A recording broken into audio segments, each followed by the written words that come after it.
So we're continuing to get some pretty big changes coming to Legion Remix in patches and hotfixes, some of which may actually change how people play the game in certain aspects. Now, one of the first ones being that they have re-enabled the Keystone hero achievements that allow you to get the teleportation abilities to dungeons that you complete on a certain Mythic Plus level. Now, if you haven't done a ton of Mythic Plus in past handful of expansions, in retail, if you do a Mythic Plus dungeon at a certain key level, you get an achievement that also gives you an account-wide teleport to that dungeon that you can use at any time you want. They usually have a decently long cooldown of I think a few hours, and these achievements were able to be obtained from Legion Remix for the dungeons that actually had these portals. Then they deactivated them, now they reactivated them. So if you complete any of these dungeons at a Mythic Plus tier of 20 or higher, you'll get the achievement and unlock these account-wide portals, that being Blackrock Hold, Court of Stars, Darkheart Thicket, Halls of Valor, and Etherion's Lair. And the reason you can't get portals to the other dungeons because those dungeons haven't become Mythic Plus dungeons after the point the portals were actually implemented into the game. Because this wasn't a system that existed in Legion, it came later, and these are just all of the dungeons that have since been re-added into retail seasons. So you can go get those 5 different portals and you'll have them forever on your account.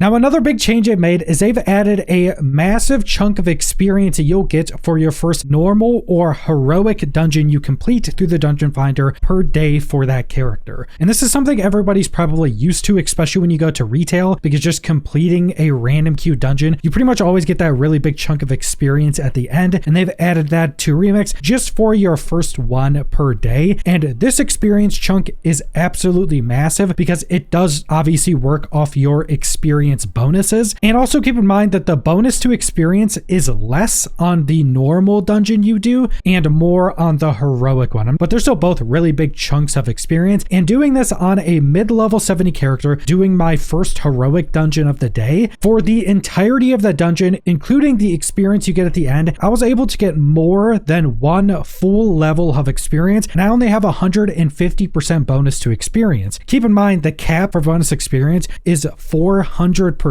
So as you keep progressing throughout Legion Remix and getting more bonuses to experience, and let's say you hit the cap of 400%, you'll be getting upwards of like 3 levels, even at the end levels of 70 plus, just from doing your first heroic dungeon per day. And you'll get a bit less for the normal dungeon, but you'll still get a lot. And I think what this is going to end up doing is that people that want to play a lot of alts, that want to level up a bunch of different alts through Legion Remix, is that it's probably just going to be really good to set up a bunch of those characters now and just go do your dailies on all of those characters, because you'll be getting so much experience in such a small amount of time just by doing these daily dungeons that this may just be a method to level up a lot of characters very easily with minimal time investment. Because also keep in mind, you can pick up your daily quests and just always make sure they're dungeon dailies, because while you won't always get the specific dungeon that you need for a lot of those dailies, you'll have a ton of them and you can hold a ton of them at a time. So on all of those different characters, when you go and pick up all of their dailies and you're holding a bunch of them, pretty much every dungeon you go do for that daily, you'll probably be getting one or more of those daily objectives done that will also give you a ton of additional experience, and then more bonus experience, and then more gear, more bronze. So if you're somebody that still wants to do a lot of stuff in Legion Remix and get a lot of rewards, level up a lot of characters with a minimal time investment, I think just this new edition is actually going to change how a lot of people do that.